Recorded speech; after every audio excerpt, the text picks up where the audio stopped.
volgende op Skemergrond.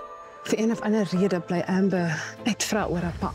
Hoekom vertel jy nie vir Amber alles wat jy weet van haar pa nie? Mis vir my en vir dit is belangriker dat Dirk nou gelukkig is. En wat van jou geluk? Jasmine, Tilly. Hi. Jy's nou oud genoeg om goed te hoor wat ek vroeër vir jou kon sê nie. Die waarheid oor jou pa. Meneer Lou, is gelukkig oor die reëling. Het gister baie teleurgesteld gelyk. Dis die laaste ding wat ek expected. Ek hoop jy mindy, maar ek dink jy moet die waarheid van jou ancestry weet.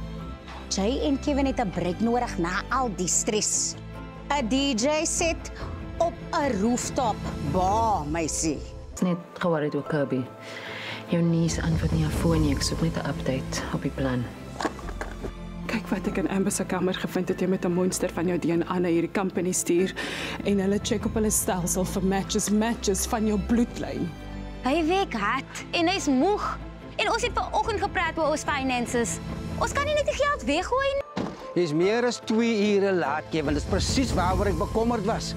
Nou moet Doppies die aflewerings doen en die werk op die plaas raak agter. Ek kan sien jy wonder en jy soek hy connection met jou pa se familie.